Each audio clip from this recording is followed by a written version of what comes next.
அம்மா வணக்கம். எடுத்து யூஸ் பண்றேன். இருக்கும். அவங்க மட்டும் மியூட் எடுத்து யூஸ் பண்றேன். நீங்க மட்டும் நீட் அந்த இதை மைக் ஆன் பண்ணி மற்றது எல்லாமே நமக்கு லிங்க் இது பண்ண போறோம். அந்த மைக் ஆன் பண்ண போறோம். நீங்க மட்டும் அதை பார்த்துட்டு பேசும்போது அது மட்டும் ஆஃப் இருக்கா ஆன் இருக்கான்னு பார்த்துட்டு பேசுங்க. ஆன் பண்ணிட்டு பேசுங்க. வீட்டுல இருந்து வீட்டுல இருந்து எடுத்துக்க சொன்னேன்.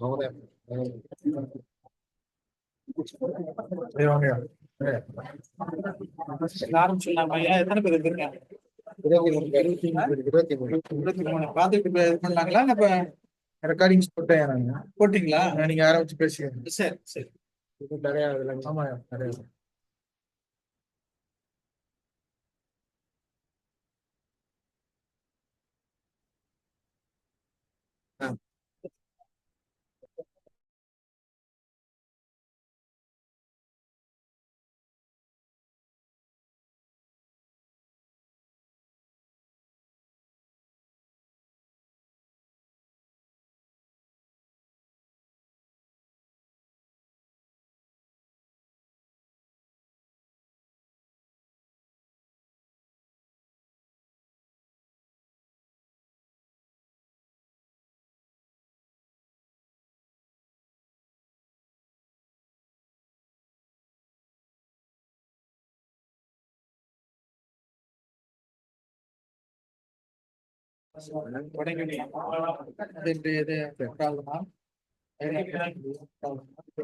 சொல்லிட்டு அன்னையோட தலைப்பு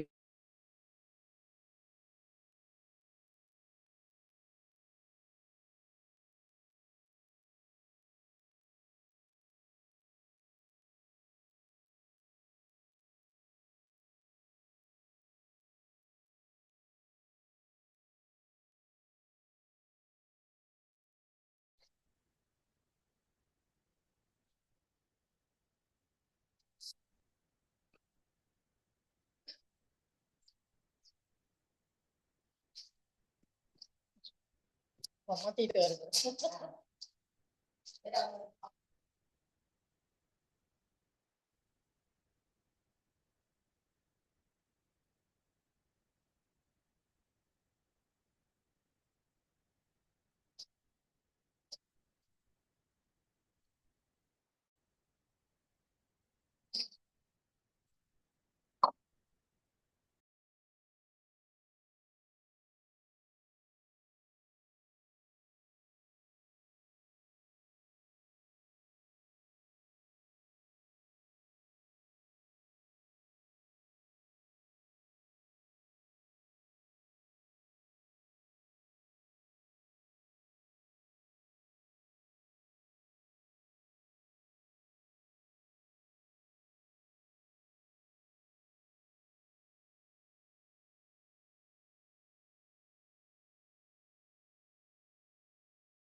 அம்மா வணக்கம்.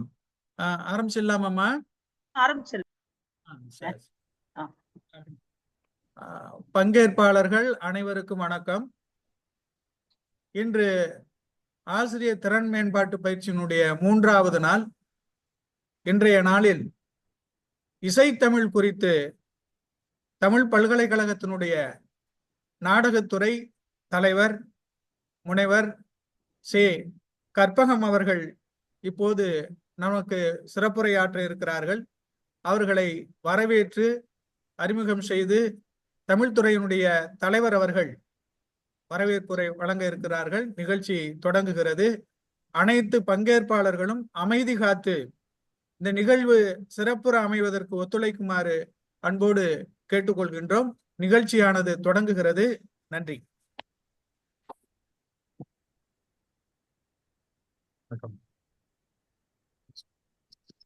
மண்ணில் நல்ல வண்ணம் வாழலாம். மண்ணிலே நல்ல வண்ணம் எல்லா உயிர்களும் இன்புற்று இருக்க வேண்டும் என்றுதான் காலந்தோறும் பெரியவர்கள் நமக்கு சொல்லியிருக்கிறார்கள். அந்த வகையில் எமது கல்லூரியின் போற்றுதலுக்குரிய நிறுவனர் பூஜ்ய ஸ்ரீ சுவாமிஜி அவர்களும் தன்னுடைய வாழ்நாள் முழுக்க தமது உழைப்பினாலே தொண்டினாலே இந்தியா முழுமையும் வாழ்கிற ஏழை எளிய மக்களின் வாழ்க்கைக்காக அவர்களின் வளர்ச்சிக்காக தன்னை அர்ப்பணித்துக் கொண்ட பெரிய மகான். இந்தியா மட்டுமல்லாமல் உலக நாடுகளிலும் இது போன்ற ஞான உபதேசங்களை செய்து இறைவனை இசையாக கண்டு எப்படி இசைந்து வாழ்ந்தால் இந்த உலகம் நன்மை பெறுமோ அதுபோல இசைந்து வாழ வேண்டும் என்கிற தாற்பயத்தை உலகம் முழுக்க பரப்பிய பெரிய மகான் சுவாமிஜி அவர்களின் திருவடியை வணங்கி போற்றுதலுக்குரிய எமது கல்லூரியின் செயலாளர் அம்மா அவர்கள் மற்றும் உயர்திரு தாளாளர் அவர்கள், எமது கல்லூரியின் மதிப்புமிகு முதல்வர் அவர்கள், துணை முதல்வர் மற்றும் பேராசிரியர் பெருமக்கள் அனைவருக்கும் இந்த நேரத்தில் வணக்கத்தை சொல்லிக் கொள்கிறேன். மஞ்சக்குடி சுவாமி தயானந்தா கலை அறிவியல் கல்லூரியின் தமிழ்துறை சார்பாக 2ஆம் தேதியிலிருந்து தொடங்கி நடைபெற்று வருகிற ஆசிரியர் திறன் மேம்பாட்டு பயிற்சியின் 3ஆம் நாளான இன்று கிடைத்தற்கரிய ஒரு வரமாக தஞ்சை தமிழ் பல்கலைக்கழகத்தின் இப்பொழுது நாடகத்துறை தலைவராகவும் ஆனால் இசைத்துறை தலைவராகவும் இப்படி இரு துறைகளிலும் விளர்கிற பன்மிய சிறப்பு வாய்ந்த ஒரு தனி மகள் முனைவர் சே. கற்பகம் அம்மையாரை இந்த நேரத்தில் மகிழ்ச்சியோடு வரவேற்பதில் பெருமை அடைகிறேன். தந்தையாரும் தானுமாக நிறைய நூல்களை எழுதி இசைத்துறை சார்ந்தும் நாடகத்துறை சார்ந்தும் வெளியிட்டுள்ள பெருமகளார் அம்மா அவர்களை மஞ்சக்குடி சுவாமி தயானந்தா கல்லூரியின் நிர்வாகம் சார்பிலும் தமிழ்துறை சார்பிலும் வரவேற்பதில் மகிழ்ச்சி அடைகிறேன். எப்படி காற்றின் சேர்க்கை குழலில் சேர்ந்து இனிய இசையை தந்து மகிழ்ச்சி அடை செய்கிறதோ அதுபோல முனைவர் அம்மா அவர்களுடைய இந்த உரை தமிழ்நாடு சேர்ந்த அனைத்து கல்லூரிகளின் இங்கு வருகை தந்திருக்கிற பேராசிரியர்கள் மனங்களிலே சென்று சேர்ந்து தமிழிசை சார்ந்த அந்த ஆற்றல் சார்ந்த விஷயங்களை எல்லாம் இங்கே பதிவு செய்ய இருக்கிறார்கள். அவர்கள் மனங்களிலே சேர்ந்து மகிழ வேண்டும், மனம் வீச வேண்டும். நாம் அனைவரும் அதற்கு தயாராக இருக்கிறோம்.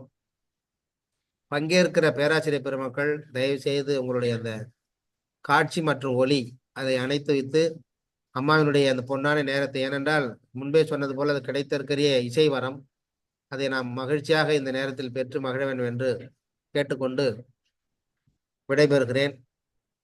நன்றி, வணக்கம். அம்மையார்களுடைய இசைமழை தொடங்கட்டும். நன்றி நன்றி நன்றி. வருகம்மா. வணக்கம். வணக்கம். தமிழுக்கும் அமுதென்று பேர், அந்த தமிழின்ப தமிழெங்கள் உயிருக்கு நீர், உயிருக்கு நீர்.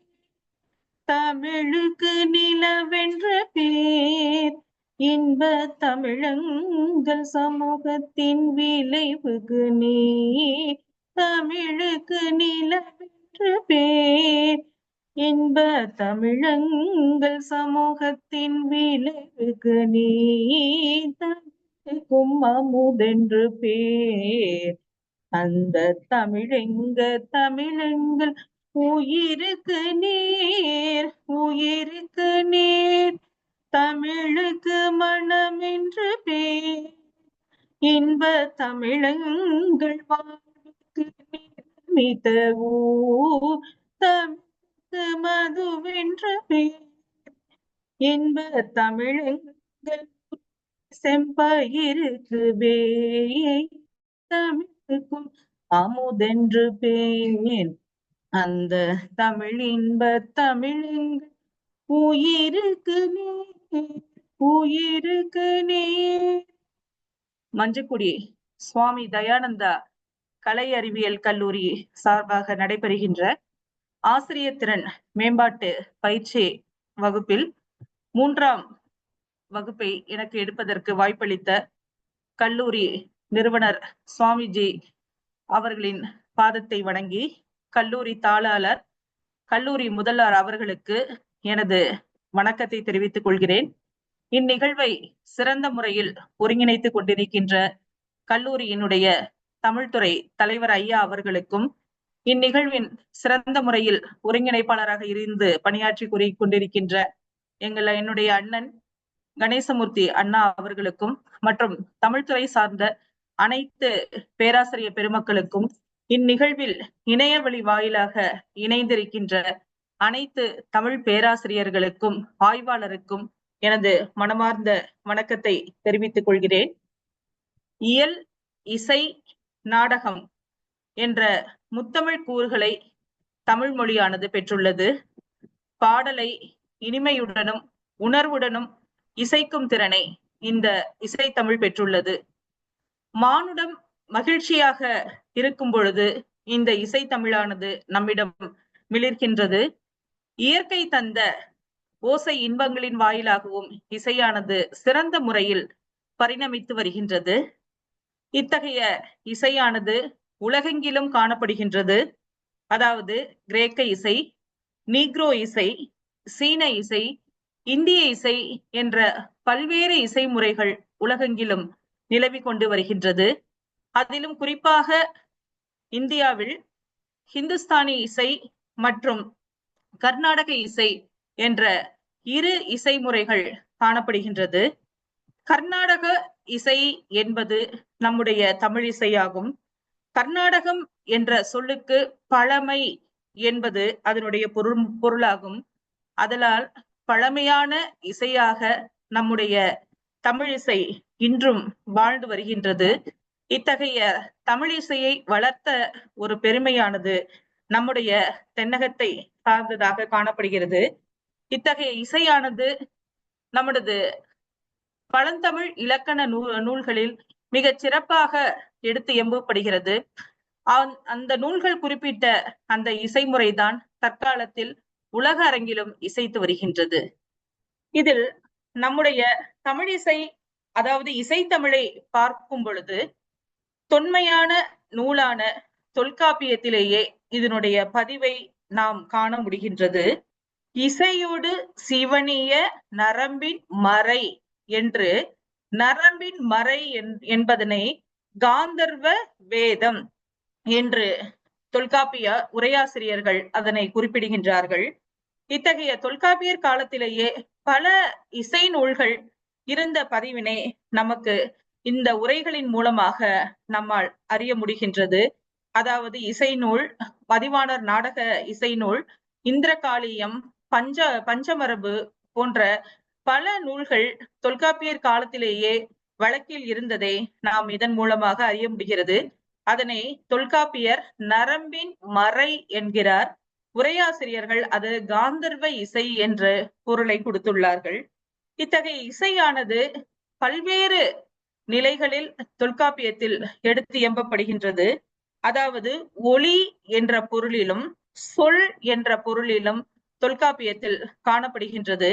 அதாவது ஒளி இசை கிளவி, ஒளி இசை எச்சம் என்ற குறிப்பினால் நம்மால் அறிய முடிகின்றது.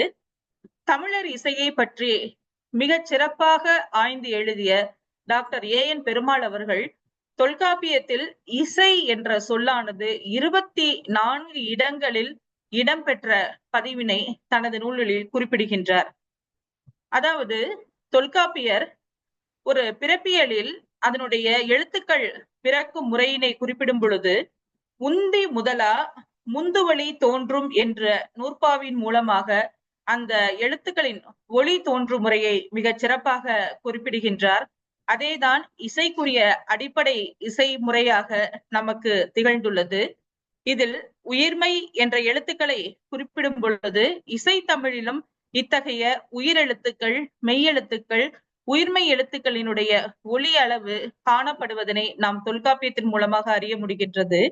மேலும் மாத்திரைகள் கண்ணிமை நொடிக்கும் பொழுதே மாத்திரை என்று கணக்கிடுவதை போல இசையிலும் அந்த கணக்கீட்டு முறையானது இருப்பதனை நாம் அறிய முடிகின்றது.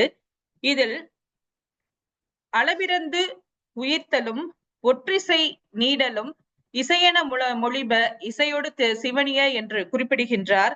இதில் பாடல்களில் நீட்டொலிக்கும் மரபானது காணப்படுகிறது. இதனை அளபடை என்று குறிப்பிடுகின்றார். இந்த தொல்காப்பிய முறையே இசை முறையில் இன்றைக்கும் நாம் பயன்படுத்தப்பட்டு வருவதை காண முடிகின்றது. இதில் தெய்வம் உணாவே மாமரம் புட்பறை செய்தியாளின் பகுதியோடு தொகையி அவ்வகை பிறவும் கருவன மொழிப என்ற தொல்காப்பிய அகத்திணையியல் நூற்பாவில் இதில் கருப்பொருளை பற்றி பட்டியலிடும் பொழுது தொல்காப்பியர் யாழ், பறை என்ற 2 இசை குறிப்புகளை இதில் நமக்கு உணர்த்தி செல்கிறார். இதில் யாழ் என்பது 2 முறையில் நாம் இசை வழக்கில் கையாளப்படுகின்றது. அதாவது யாழ் என்பது இசை கருவியாகவும் நாம் அதை யாழை பயன்படுத்தலாம். மேலும் யாழ் என்பது பண்ணுக்குரிய ஆகு பெயராக இருந்ததனையும் நாம் தொல்காப்பியத்தின் மூலமாக அறிய முடிகின்றது. மேலும் பண்ணத்தை பற்றிய ஒரு குறிப்பு இந்த தொல்காப்பியத்தில் காணப்படுகிறது. பண்ணை பண் கூட்டல் அத்து என்ற முறையில் இவை பண்ணை இசை, அதாவது பாடலை இசையோடு பாடும் முறையினை தொல்காப்பியர் வலியுறுத்துவதை நாம் அறிய முடிகின்றது. மேலும் தொல்காப்பியர் காலத்தில் பாணர், பாடினி, விரலி போன்ற கலைஞர்கள், இசை நாட்டிய கலைஞர்கள், அதாவது அந்த தலைவனுக்கு உறுதுணையாக இருந்த அந்த நிலையை எல்லாம் நாம் தொல்காப்பியத்தின் மூலமாக காண முடிகின்றது. அடுத்ததாக நாம் செல்வது, தொல்காப்பியத்திற்கு அடுத்த நிலையில் செல்வது பாட்டும் தொகையுமாக அமையும் சங்க இலக்கியமாகும். சங்க இலக்கியம் ஒரு இசை தமிழினுடைய அரும் சுரங்கம் என்றுதான் சொல்ல வேண்டும். ஏனென்றால் இசை பற்றிய பல பதிவுகளை சங்க இலக்கியம் நமக்கு எடுத்து கூறுகின்றது. அதாவது இசையாகட்டும், இசை கருவியாகட்டும், மேலும் இசையினுடைய பல்வகை வகையான இசை பாடல் வகையாகட்டும், இவற்றையெல்லாம் எடுத்து கூறுவதாக காணப்படுகிறது. இதில் ஒரு பாடலில், பரிபாடலில், அதாவது இயற்கையே இசை அரங்காக ஒலித்த பதிவினை பரிபாடல் நமக்கு மிகச் சிறப்பாக எடுத்து கூறுகிறது. அந்த பரிபாடலுடைய பாடல் வரியில் ஒரு தீரம் பாணர் யாழின் தீங்கூறல் எழ ஒரு தீரம் யான வண்டின் மீதிசை எழ ஒரு தீரம் குழலிந்த ஒரு தீரம் தும்பி கரந்தி செய்வூத. அதாவது பகைவரான அவுணரை வென்ற முருகப்பெருமானுடைய திருப்பரங்குன்றத்தில் ஒரு பக்கத்தில் பாணரினுடைய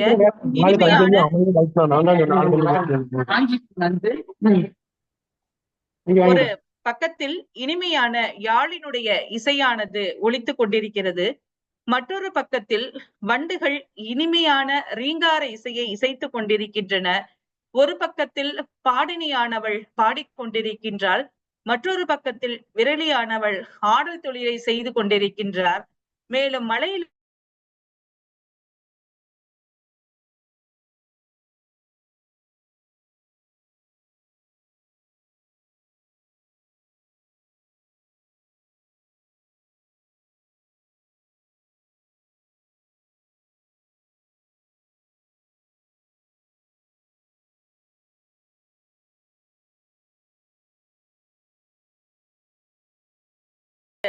கலைஞரனுடைய நிலையை மிக சிறப்பாக இவை எடுத்து கூறுகின்றது. அதாவது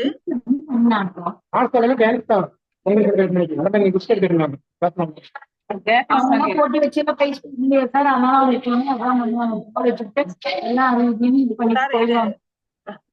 போட்டி வச்சுட்டு அது பெரிய பேச்சு கட்டிட்டு ஐயா வணக்கம் வணக்கம் அம்மா ஒரு நிமிஷம். தனபால் திரு எஸ் தனபால், பேராசிரியர் தனபால் மீட் பண்ணுங்க ஐயா.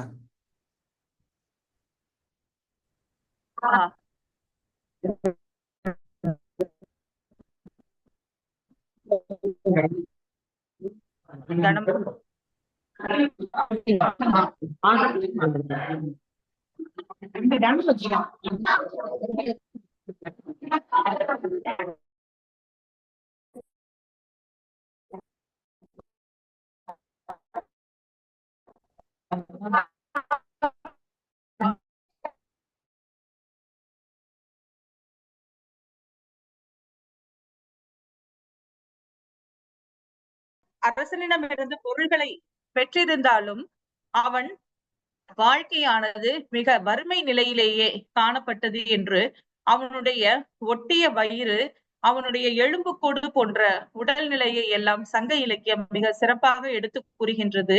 அதனால் பாணன் இருக்கக்கூடிய அந்த இடமானது பான் சேரி என்ற நிலையில், அதாவது பாணர்கள் எல்லாம் வசித்து இருக்கக்கூடிய பகுதியை இந்த சங்க இலக்கியத்தினுடைய பல பாடல்களில் நாம் அறிய முடிகின்றது.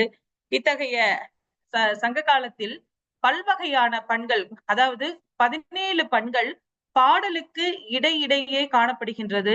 அதாவது குறிஞ்சிப்பண், முல்லைப்பண், மருதப்பண், நெய்தல்பண், பாலைப்பண் மற்றும் செவ்வழி, பஞ்சுரம் போன்ற காமரப்பண் போன்ற பல வகையான பண்வகை குறிப்புகள் எல்லாம் நாம் காண முடிகின்றது. இசைக்கருவிகள் என்று பார்க்கும் பொழுது யாழ் இசை கருவியை பற்றி மிக விரிவாக எடுத்து கூறிய ஒரு நூல் எது என்று பார்த்தால் நமக்கு சங்க இலக்கியம் ஆகும்.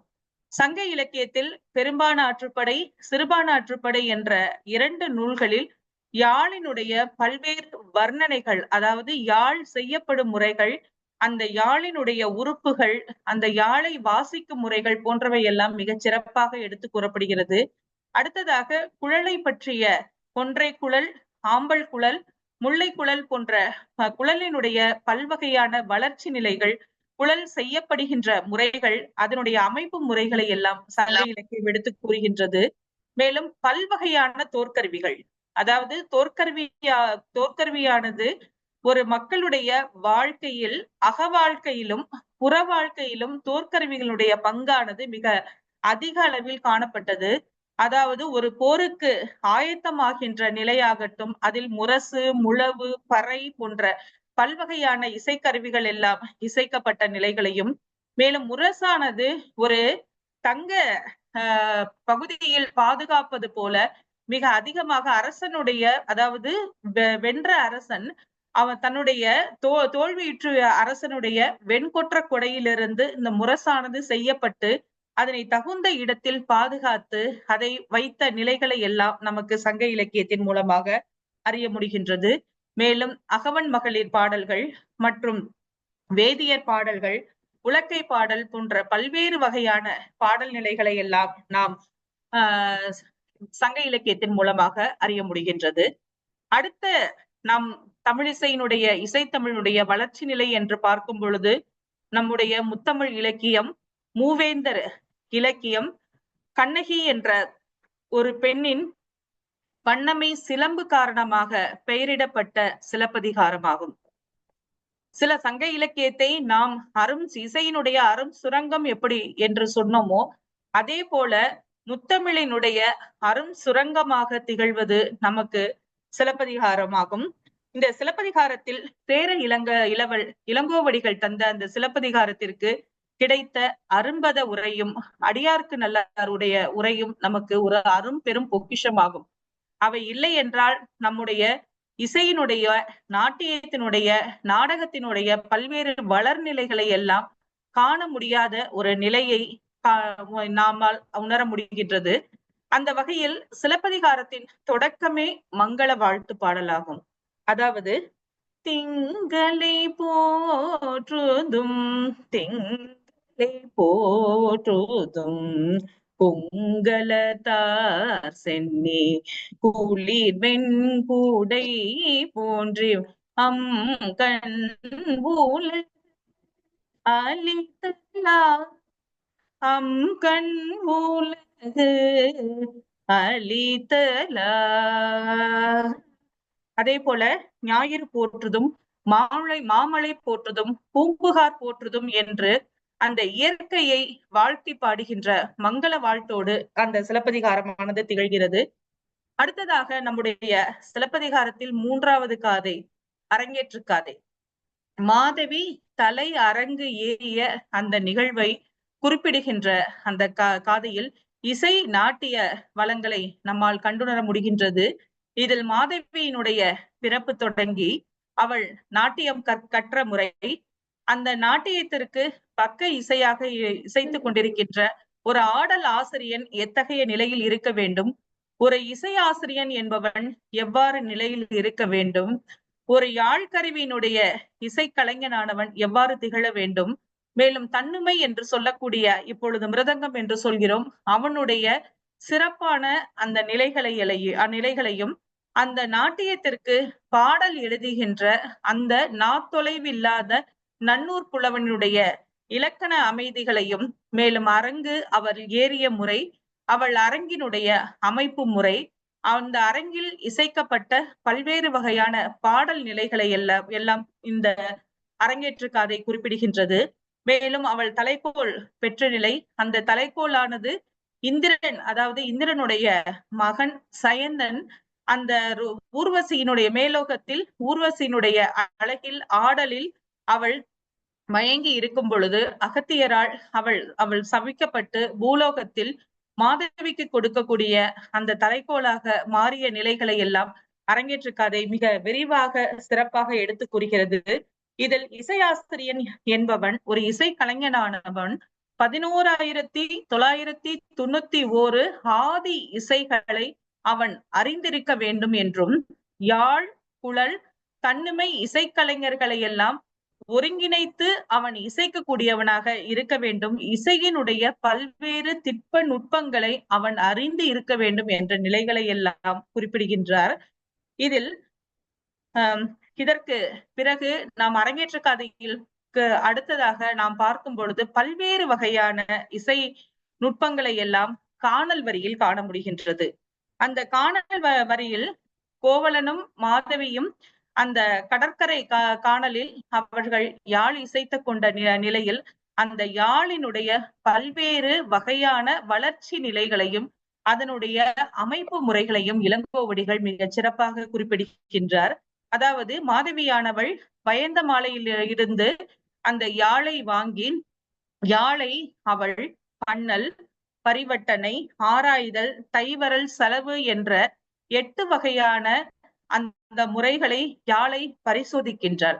பிறகு அவள் வார்தல், வடித்தல், உரல்தல், உந்துதல் என்ற 8 வகையான இசை கரணங்களை, 8 வகையான யாழில் கையாளப்படுகின்ற அந்த கமகங்கள் எல்லாம் கரணங்கள் என்று இளங்கோவடிகள் குறிப்பிடுகிறார்.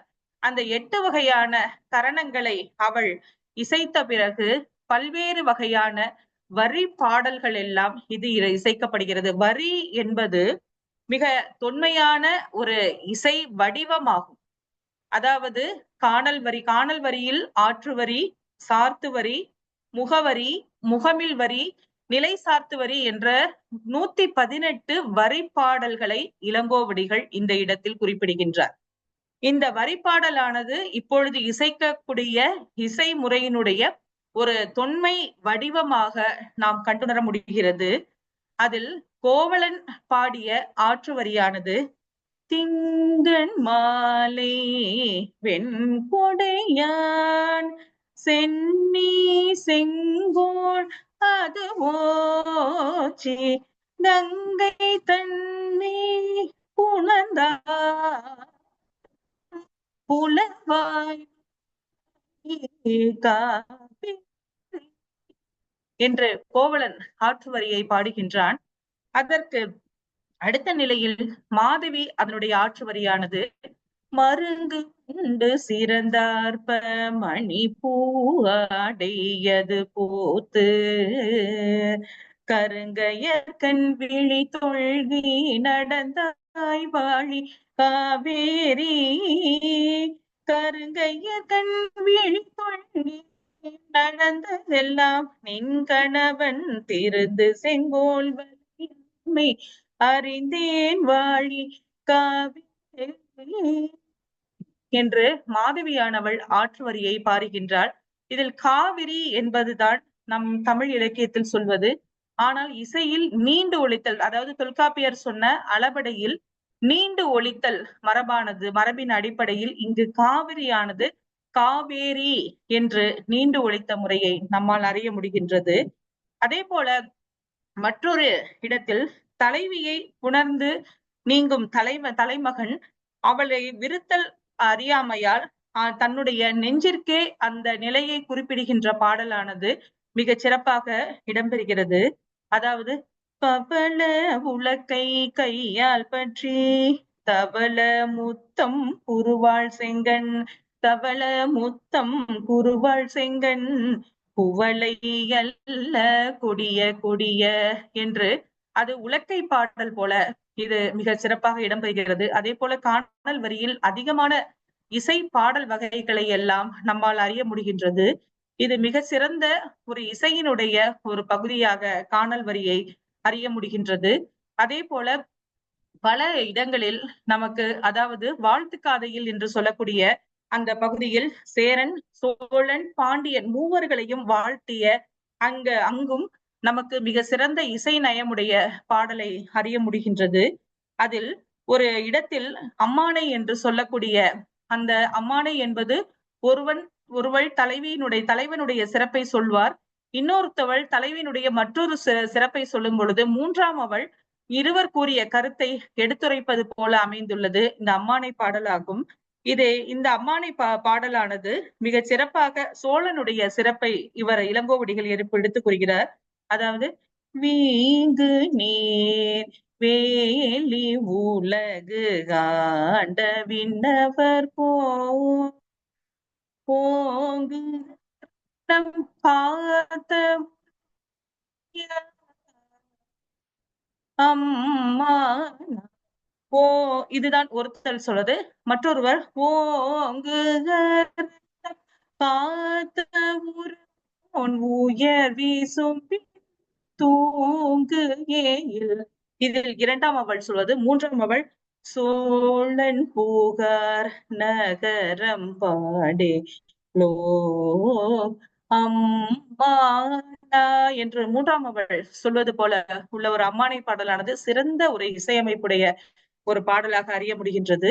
அதே போல பாண்டியனை ஊஞ்சல் வைத்து ஆடக்கூடிய ஒரு பொன்னூசல் பாடலும் வடங்கொள் மணி ஊசல் மேலிரியை ஊடங்கொரு மேந்து ஓற்றை மேல் பூக ஆடா ஊசல் ஆடா ஊசல் ஆடா ஊசல் கடம்பு முதல் தடிந்த பாடி குடங்கை நெடுங்கண் பிறழகாடாமூசல்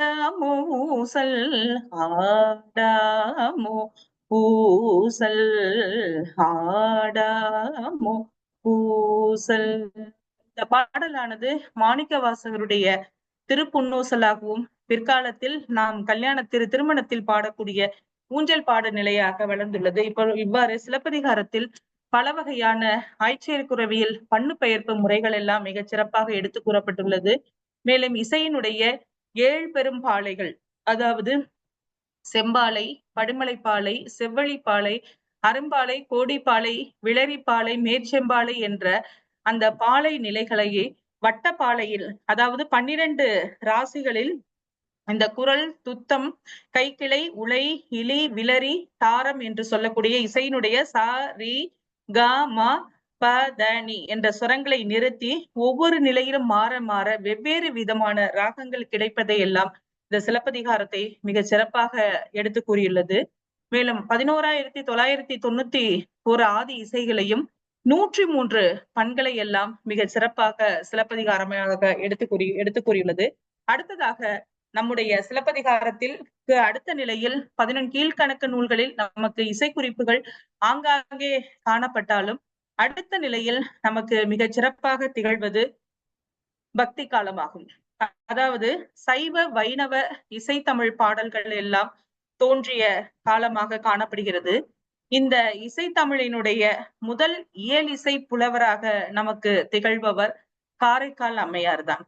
காரைக்கால் அம்மையார் தனது திருவாலங்காட்டு மூத்த திருப்பதிகத்தின் வாயிலாக மிக சிறப்பான 2 பண்கள், குறிப்பாக நட்டபாடை, இந்தளம் என்ற 2 பண்களை காரைக்கால் அம்மையார் இவர்தான் தென்னகை இசையினுடைய தாயாக விளங்குகின்றார்.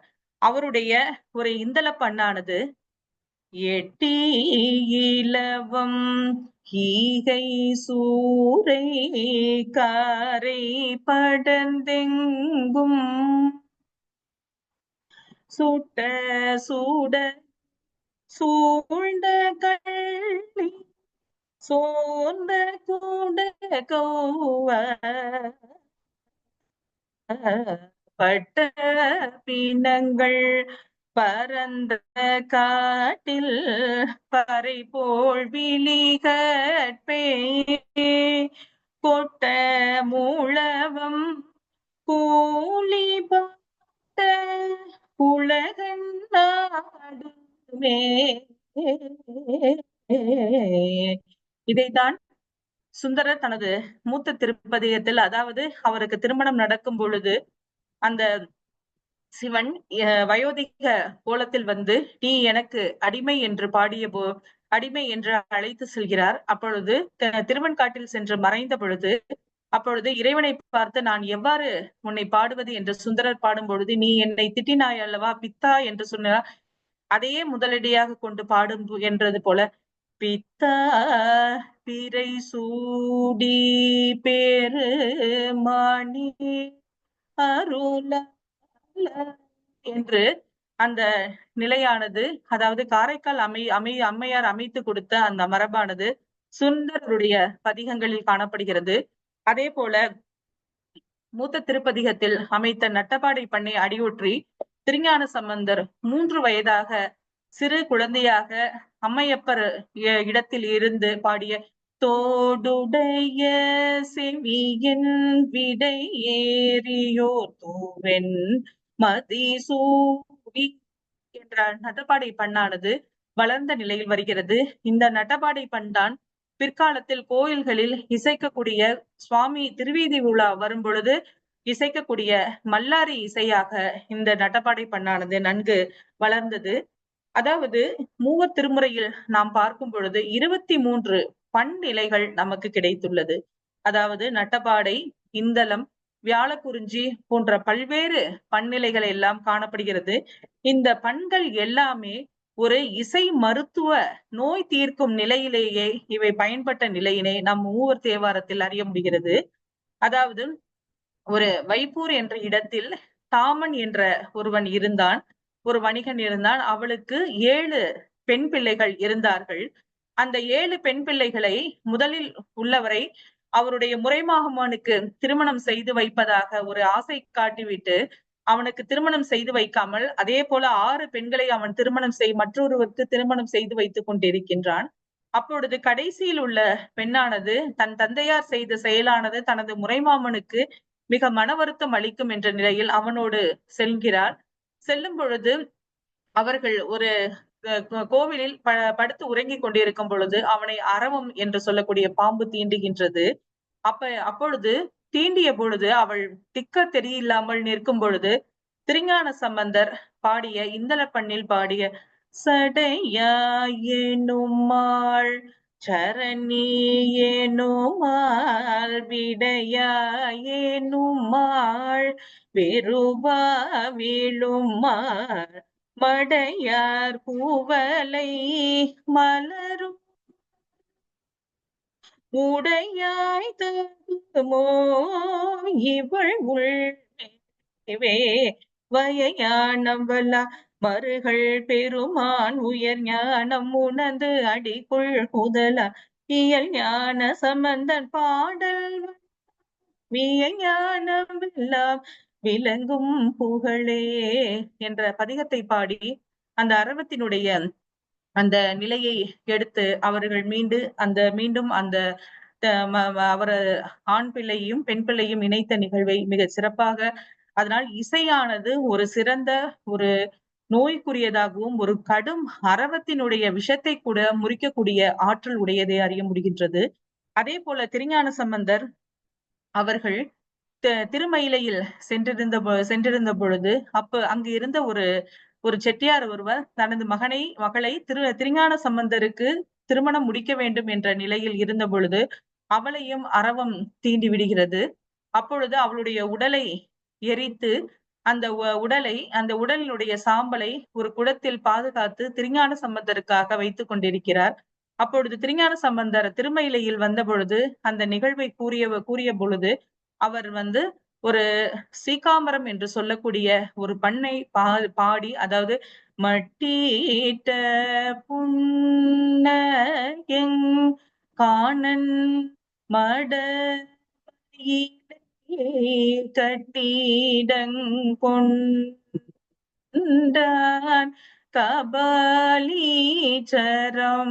அமர்ந்தான் என்று அந்த பண்ணை பாடி அவளை உயிர்ப்பித்து மீண்டும் பூம்பாவையாக செய்த செய்திகளை எல்லாம் கேட்கும் பொழுதே மிக சிறப்பாக காணப்படுகின்றது. அந்த வகையில் சுந்தரருக்கு ஒரு வழக்கண் இடக்கண் நீங்கிய பொழுது அந்த வழக்கண்ணை கொடுத்தது தக்கேசி பண்ணில் அமைந்த பதிகமும், இடக்கண்ணை திருவாரூர் தலத்தில் அவர் மேல அடிமை உமக்கே ஆலாய்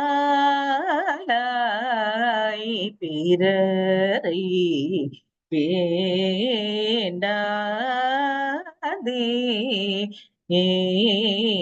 அந்த பாடலில் வாளாங்கு இருப்பீர் என்று அதாவது ஞான சம்பந்தருக்கு அவர் தந்தையாகவும், நாவுக்கரசர் அவர் உளவார அவருடைய அடிமையாகவும், சுந்தரரை ஒரு நண்பனாகவும் அவர் அழைத்து சென்றார். அந்த வகையிலேயே சுந்தரரை அவரை திருக்கையிலைக்கு எடுத்து செல்லும் பொழுது தானென முன்படித்தான் அகுதறிந்து தன் பொன்னடிக்கே தானென முன்படித்தான் அகுதறிந்து தன் பொன்னடிக்கே தானெனமானந்தோ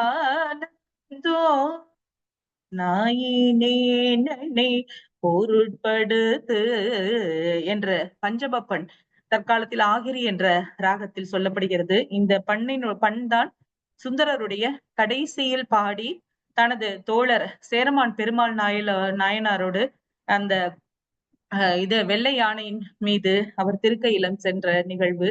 அதே போல திருநாவுக்கரசருடைய சூளை நோயை தீர்த்ததும் கூற்றாயினவாறு விலக்கலீர்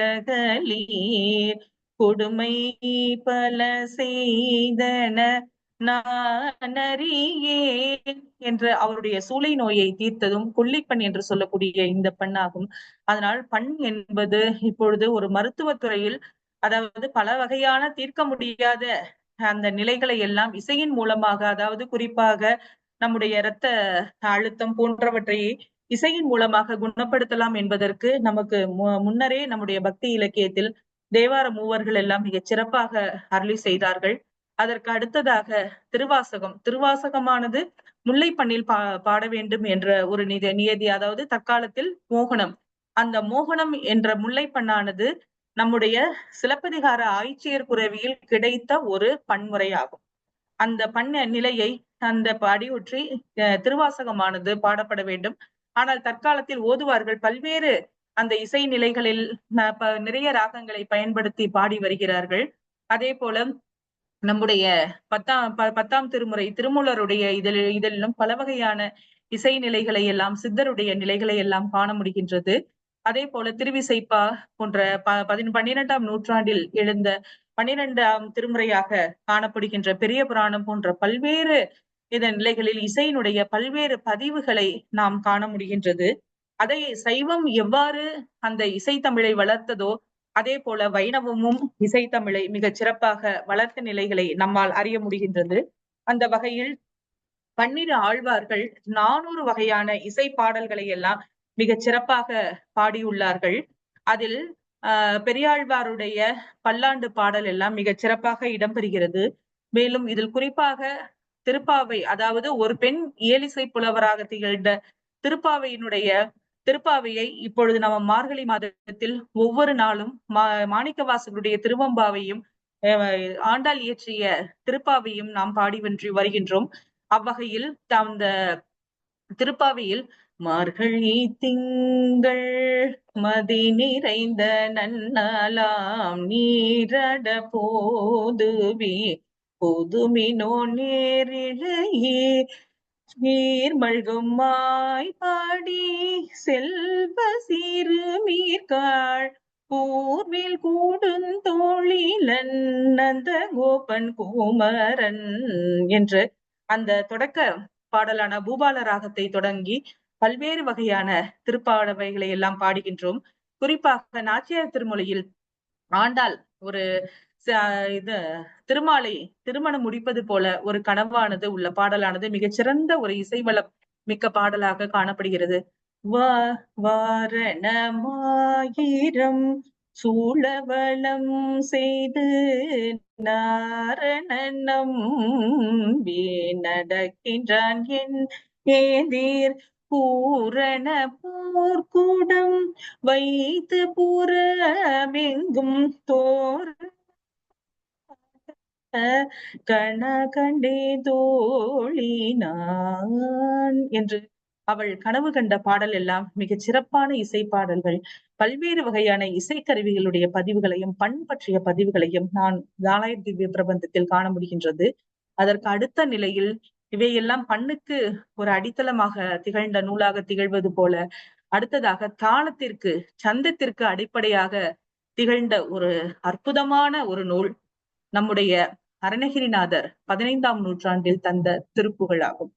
முத்தை தருபத்தி திருநகையத்தி கிரிஜத்தி சரவண முத்தி குருவித்து குருவர என போதும் முக்கட்பரமர்க்கு சுருதியின் முற்பட்டது கற்பி திருவர முப்பத்துமவர்க்கு தமரரும் அடிபீன என்று இறைவனுடைய அடியை எடுத்து கொடுத்த 16,000 திருப்புகழ் பாடல்கள் நமக்கு அவர் பாடியிருக்கின்றார். ஆனால் நம்முடைய துர்பாக்கியமோ என்னவென்று தெரியவில்லை. இதில் 1300 பாடல்கள் மட்டும்தான் நமக்கு கிடைத்துள்ளது. இந்த 1300 பாடல்களும் 1300 அரும் பெரும் சுரங்கம், இசை சுரங்கம் என்றுதான் சொல்ல வேண்டும். பல்வேறு வகையான அந்த சந்த நிலைகளை எல்லாம் மிக சிறப்பாக அந்த திருப்புகழில் காணப்படுகிறது. அதை இசையில் சொல்வோம் தக்கிட்ட தக்கிட்ட தக்கிட்டன் என்று சொல்வதை அதை மும்மை நடை என்று சொல்வோம்.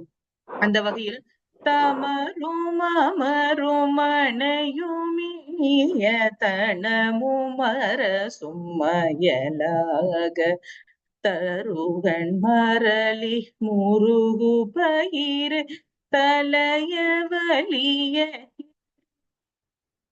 என்ற முழுவதுமே அந்த மும்மை நடையில் வரும். குறிப்பாக திருப்புகழில் தொங்கல் என்ற ஒரு அமைப்பு உண்டு. தொங்கல் என்ற அமைப்பானது ஒரு 2 அடிக்கு ஒரு சிறிய அளவில் அது 6 சீர் கொண்டதாகவும் அமையும். அது மருகோனே, பெருமாளே, தம்பிரோனே, பதுமோனே என்று அந்த பல்வேறு நிலைகளை எடுத்து காட்டுவது போல இந்த தொங்கல் அமைப்பானது காணப்படுகிறது. இந்த முருகப்பெருமானுடைய திருப்புகழ் எவ்வாறு வலிமை வாய்ந்தது என்பதனை நாம் திருவண்ணாமலையினுடைய ஒரு திருப்புகழில் காண முடிகின்றது. திருவண்ணாமலையில் ஒரு சம்பந்த ஆண்டான் என்பவன் அவன் காளியினுடைய உபாசகனாக இருந்து பூஜை செய்யக்கூடியவன். அப்பொழுது ஆட்சி புரிந்த ஒரு அரசனுடைய பெயர் பிரபுட தேவராயன் என்பவன். அவன் அருணகிரிநாதர் மேல் மிகுந்த பற்று இருப்பதனால் இந்த சம்பந்த ஆண்டான் அந்த அருணகிரிநாதரை வீழ்த்த வேண்டும் என்று நினைத்தான். அப்பொழுது காளியை அழைத்து, நீ ஒரு அருணகிரிநாதரிடம் ஒரு சபதம் இத மேற்கொண்டான். அதாவது நீ வணங்கும் அந்த முருகனை இந்த இடத்தில் நீ அழைத்து வா என்று கூறிய பொழுது முருகனும் அருணகிரிநாதரும் அதற்கு ஒத்துக்கொண்டார். அப்பொழுது சம்பந்த ஆண்டான் தனது காளியை அழைத்து, அதாவது அவ காளியை அழைக்கிறான், நானும் காளியை அழைக்கிறேன் என்று சொல்லும் பொழுது காளி என்ன சொல்கிறாள், நீ செய்யக்கூடிய அந்த நிலைக்கெல்லாம் நான் உடன்பட மாட்டேன் என்று சொல்லிய பொழுது அப்பொழுது சம்பந்த ஆண்டான் காளியிடம் ஒரு வேண்டுகோள் வைக்கிறான். அதாவது நீ வராவிட்டாலும், அதாவது முருகனை உன்னுடைய அன்பின் பிடியால் கட்டிக்கொள், அவனை வரவிடாமல் செய் என்று கூறிய பொழுது காளியும் அவ்வாறே சரி என்று உடன்படுகிறார். அப்பொழுது முருகப்பெருமான் பாட ஆரம்பிக்கின்றார். முருகன் அதாவது அருணகிரிநாதருக்கு அந்த நிலையானது அவருக்கு, அதாவது முருகனானவன் தனது தாயினுடைய பிணைப்பில் இருப்பதை உணர முடிகின்றது. அப்பொழுது அவன் முருகன், அதாவது ஒவ்வொரு இதை வரதா அதல சேடனாராட அகிலமேர் மீத அபினகாய் தாழ்த்த அவளோடன் அப்படி என்ற பாடலில், அதாவது அந்த திருக்கையிலில் உள்ள எல்லாருமே இங்கு வருவது போலவே அவர் ஒரு பாடலை பாடிய பொழுது இன்றும் அந்த ஒரு தூணில் அந்த திருக்கையினுடைய காட்சியை இருப்பதை நாம் அறிய முடிகின்றது. அதனால் இசைக்கு எவ்வளவு விதமான அந்த சக்தி இருந்தது, ஒரு இறைவனையே இங்கு வரக்கூடிய ஒரு நிலை இருந்ததை நாம் அறிய முடிகின்றது. அவ்வளவு சிறப்பு பெற்ற அந்த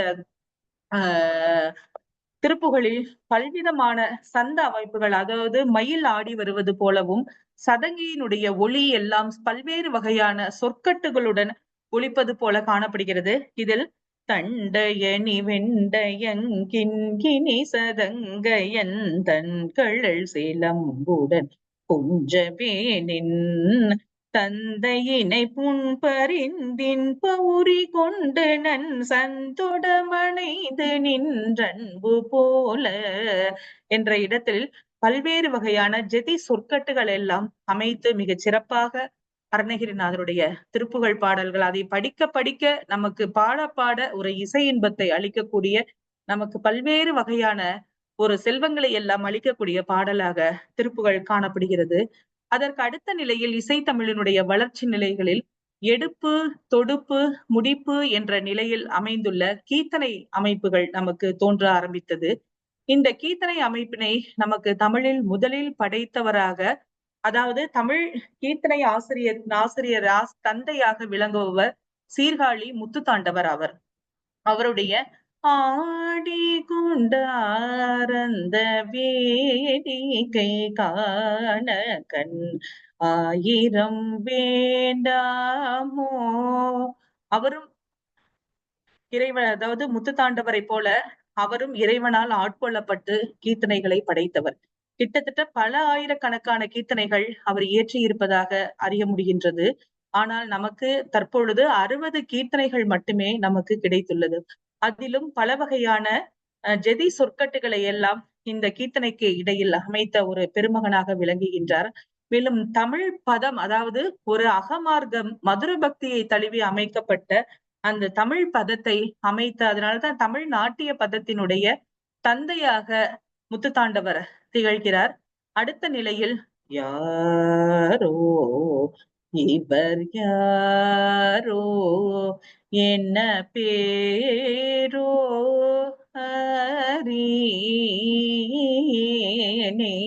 அறியேனேயாரோ என்று, யாரோ இவர் யாரோ என்று அந்த ராமன் சீத்தை இணைத்து பாடிய ஒரு ராம நாடகத்தை படைத்த அருணாச்சல கவிராயர். முத்துத்தாண்டவருக்கு அடுத்த நிலையில் பல தமிழிசை பாடல்களை படைத்தவராகவும் முதலில் இசை நாடகம் என்று சொல்லக்கூடிய ராமாயணத்தை ராம நாடகமாக படைத்த ஒரு மகா பெரியவராக அருணாச்சல கவிராயர் விளங்குகின்றார். அடுத்ததாக தில்லையில் உள்ள இறைவனை தவிர தான் வேறு யாரையும் பாடமாட்டேன் என்று நிந்தாஸ்துதியில் கீர்த்தனையை இயற்றியவராக நமக்கு மாரிமுத்தா பிள்ளை அவர்கள் திகழ்கிறார். மாரிமுத்தா பிள்ளை அவர்கள் காலை தூக்கி என்ற ஒரு 25 கீர்த்தனைகள், அதாவது இதையெல்லாம் கிடைக்க பெற்றது மட்டும்தான். அவர்கள் நிறைய கீர்த்தனைகள் இயற்றி இருக்கிறார்கள். ஆனால் கிடைத்தது ஒரு 25 கீர்த்தனைகள் கிடைக்கிறது. அதற்கு அடுத்த நிலையில் இந்த அருணாச்சல கவிராயருடைய ராம நாடகத்தை போல நமக்கு இது இசை நாடகத்தை படைத்தவர் கோபாலகிருஷ்ண பாரதியார். அதாவது நந்தனார் சரித்திரம், இது ஆங்கிலேயரால் தனது சொந்த இது பிரஸ் என்று சொல்லக்கூடிய அந்த அச்சகத்தின் மூலமாக ஆங்கிலேயர்கள் இதனை வெளியிட்ட ஒரு சிறந்த ஒரு அற்புத இசை நாடகம். அந்த நந்தனுடைய கதையை மிக நேர்த்தியாக சிறந்த இசை அமைப்புடன் அந்த கோபாலகிருஷ்ண பாரதியார் அவற்றில் மிகவும் சிறப்பாக இயற்றியுள்ளார். அதில் வருக எல்லாமோ ஐயா நான் வருக, அதாவது வருகலாமோ ஐயா, நான் உன்னை நான் பார்க்கலாமா, என்னை பார்க்க விடாம கோவில்ல உள்ளார விடாம இப்படி என்னை நிந்திக்கிறாங்களே எல்லாருமே, அந்த ஒரு நந்தனுடைய பாத்திர படைப்பை மிக நேர்த்தியாக அழகான செறிவுடனும் மிக அழகான கீர்த்தனை அமைப்பிடும் பாடலை இயற்றியவர் நம்முடைய கோபாலகிருஷ்ண பாரதியார். இதே போல பல நீலகண்ட சிவன் போன்ற பாபநாசம் சிவன் போன்ற பலர் கீர்த்தனைகளை எல்லாம் இயற்றி இருக்கிறார்கள்.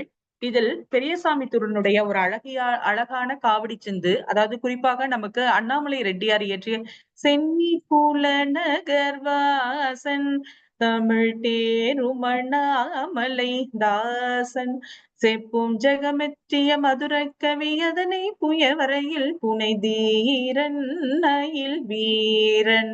அதே போல பெரியசாமி துரன் அவர்கள் அந்த முருகன் மீது அழகு தெய்வமாக வந்து பழனிமலை மீதில் நிற்போன் ஆதிசக்தி அன்னை தந்தபாலன் அவன் அசுர தம்மை வென்ற வடிவேலன் என்று காவடி சிந்த அமைப்பில் பல வகையான பெரியசாமி துரன் எல்லாம் படைத்துள்ளார்.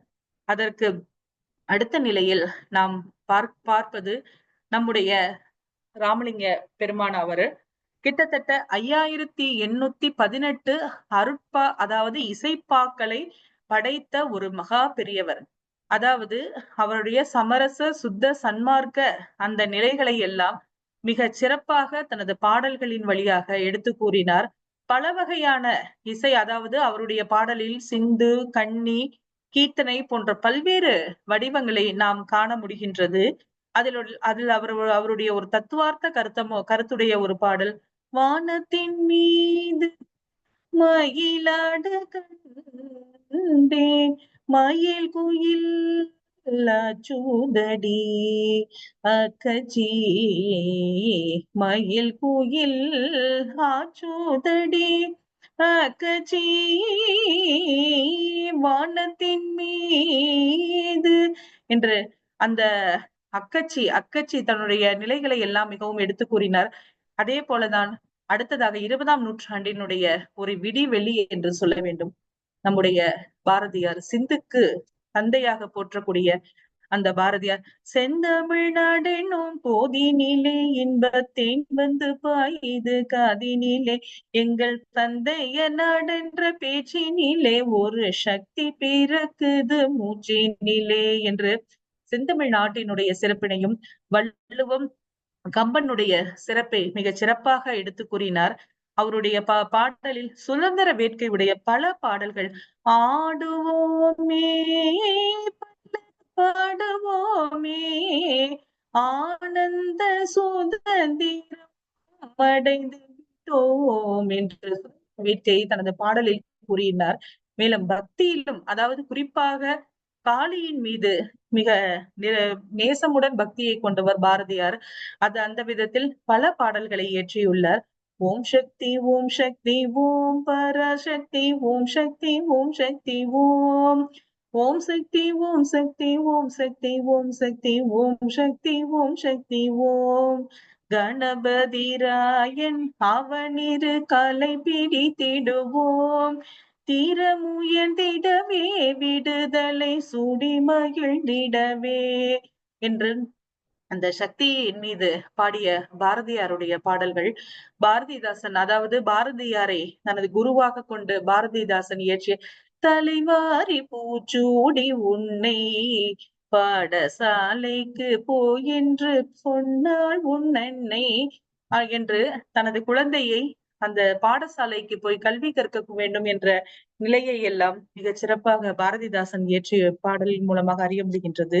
அதே போல பல்வகையான நாட்டுப்புற பாடல்கள், அதாவது கிளிக்கண்ணி நிலையில் பாடிய நெஞ்சில் ஊரமும் இன்றி நேர்மை தீரனும் இன்றி வஞ்சகம் செல்வாரடி கிளியே வாய் சொல்லில் வீரனடி என்று பாடிய கிளிக்கண்ணி பாடலாகட்டும், சித்தருடைய பாடல்கள் பாவம் செய்யாதீரு மனமே அவன் கோபம் கொண்டோடி போவான் நந்தவனத்தில் ஓராண்டி அவன் 4 மாதமாய் குயவனை வேண்டி கொண்டு வந்தான் ஒரு தோண்டி மெத்த கூத்தாடி போட்டுடை தாண்டி என்று பல்வேறு வகையான நாட்டுப்புற பாடல்கள், உழவர் பாடல்கள், தாலாட்டு பாடல்கள் இவையெல்லாம் அமுத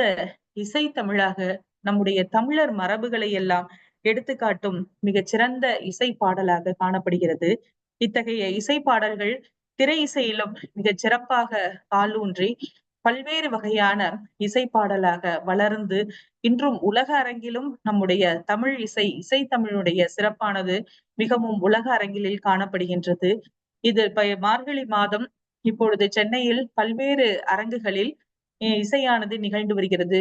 ஆனால் குறிப்பாக தமிழ் இசையை அவர்கள் ஒரு திக்கடா பாடல் நிலையில் பல்வேறு இசைக்கலைஞர்கள் ஒதுக்கி வருகின்ற நிலையில் இந்த இசை தமிழ் இசையினுடைய சிறப்பினை நாம் அதனை உலகறிய செய்து நம்முடைய சங்க பாடலையும் சிலப்பதிகார பாடலையும் ஏன் திருக்குறளை கூட மிக அழகாக இசைப்படுத்தி நாம் அதை பாட முடியும்.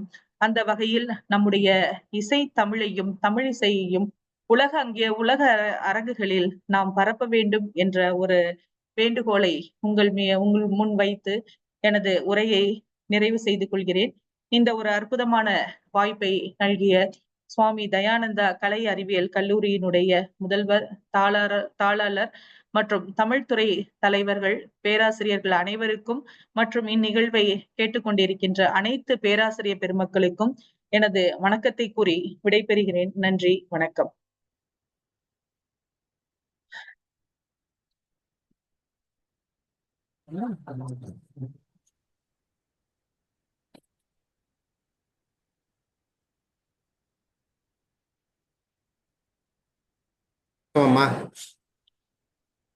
வணக்கமே. மலையோரம் வீசும் காற்று மனசோடு பாடும் பாட்டு என்ற ஒரு திரைசை பாடல் தான். அதில் அந்த கதை தலைவர் சொல்லுவார், இந்த பாட்டு என்னோட தாய் தந்த பாட்டு என்று. என்னோட தாய் தந்த பாட்டு தான் அம்மா என்று சொல்லுவார். அது போல நீங்கள் சொன்னீர்கள், காரைக்கால் அம்மையார் தான் தென்னகை இசைத்தலைவி. அவர்கள்தான் தேவார மூவர்களுக்கு அவர்களுடைய முதல் பதிகம் பாடுவதற்கான பண்ணாக அமைந்தது என்ற செய்தி, நிறைய செய்தி உங்கள் மூலமாக எங்களுக்கு நிறைய கிடைத்தது. அதில் நேரத்தில் சொல்லிக் கொள்கிறேன். அது சொன்னீங்க, பித்தா பிறை சூடியாக இருக்கட்டும், தோளுடைய சேவியனாக இருக்கட்டும், இரண்டுமே காரைக்கால் அம்மையார் அமைத்த இசை என்று சொன்னீர்களம்மா. அதுபோல தொல்காப்பியத்தில் தொடங்கி தமிழ் செவ்வியல் மரபு, இனக்குழு சமூகத்திலிருந்து தமிழ் செவ்வியல் மரபு தொடங்கி இன்றைக்கு வரைக்குமான இசை மரபுகளை பக்தி இலக்கியத்திலிருந்து சந்த சக்கரவர்த்தி அருணகிரிநாத சுவாமிகளிலிருந்து தேவார மூவர்கள், ஆழ்வார்களுடைய பிரபந்த இசை, அடுத்ததாக நம்ம விடுதலை காலத்திலே மகாகவி பாரதியார் சிந்து அமைத்தது, கோபாலகிருஷ்ண பாரதியார், தமிழிசை மூவர் மாரிமுத்தா பிள்ளை, சீர்காழி அருணாச்சல கவிராயர், இப்படி தமிழிசை மூவரையும் சொல்லி பாபநாசம் சிவனையா விடாமல் இப்படி மிக நீண்ட நெடிய இசை பரம்பரை வரலாற்றை இவ்வளவு நேரத்திலே நாங்கள் எப்படி ஒரு 3 ஆண்டுகள் கிட்டத்தட்ட முயன்று படித்தாலும் பெற முடியாத இசைத்துறை சார்ந்த செய்திகளை எல்லாம் நீங்கள் ரொம்ப அழகாக மகிழ்ச்சியாக எங்களுக்கு இந்த நேரத்தில் தமிழ்நாடு முழுக்க இருக்கிற பேராசிரியர் பெருமக்கள் இதை கேட்டுக்கொண்டிருக்கிறார்கள், செவிமடுத்துக் கொண்டிருக்கிறார்கள். அவர்கள் சார்பாகவும் எமது கல்லூரியின் நிர்வாகம் சார்பாகவும் தமிழ்துறை சார்பாகவும் நன்றி சொல்வதிலே மிகுந்த கடமையும் பெருமை அடைகிறேன். முறையான நன்றியை சொல்வதற்கு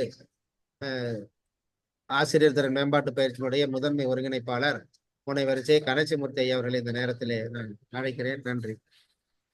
அம்மா வணக்கம்மா. வணக்கம். வணக்கங்கண்ணே. அனைவருக்கும் சிறந்தாழ்ந்த நன்றியினை கூறிவிடுகிறேன். பல்வேறு வேலைகளுக்கு இடையில் அற்புதமான ஒரு பொழிவினை நான் பேச கேட்டுக்கொண்டது 1 மணி நேரம்தான். ஆனா 3 ஆண்டு ஐயா சொன்னது போல 3 ஆண்டுகள் கற்கக்கூடிய ஒரு அந்த பாடத்தினுடைய பொருளை 1 மணி நேரத்துல, அதாவது சங்க காலம் தொடங்கி இன்றைய காலம் வரைக்கும் இசை தோன்றிய அந்த நிகழ்வுகளை எல்லாம், இசை தோன்றிய வரலாறு, இசையினுடைய வகைகள், இந்த மாதிரி நிறைய விஷயங்களை அற்புதமாக வழங்கி இருக்கின்றீர்கள். எங்களுடைய தமிழ்துறை சார்பாகவும், இங்க பங்கேற்பாளர்களின் சார்பாகவும், கல்லூரியின் சார்பாகவும் சிறந்தாழ்ந்த நன்றியினை இந்த நேரத்திலே உரித்தாக்கிக் கொள்கின்றேன். அடுத்த நிகழ்வு நாளை தொடங்க இருக்கின்றது. பேராசிரியர் பெருமக்களுக்கு ஒரு அன்பான வேண்டுகோள், இன்றைய எவ்வாறு செவிமடித்தீர்களோ அதே போல நாளையும் எங்களுக்கு ஒத்துழைப்பை வழங்கி சிறப்பிக்குமாறு கேட்டுக்கொள்கிறோம். மீண்டும் இன்னொருதையும் சொல்றோம், இந்த 7 நாள் நடைபெறுகின்ற இந்த சொற்பொழிவுகளினுடைய கருத்தாக்கங்கள் எல்லாம் நூலாக வடிவம் பெற உள்ளது. வேண்டுவோர் பதிவு செய்து கொள்ளலாம். அம்மா அவர்களுக்கு மீண்டும் ஒரு முறை நன்றியினை கூறி விடைபெறுகிறேன். நன்றி, வணக்கம். நன்றி நன்றி நன்றி நன்றி. பங்கேற்பாளர் பேசுறாங்க.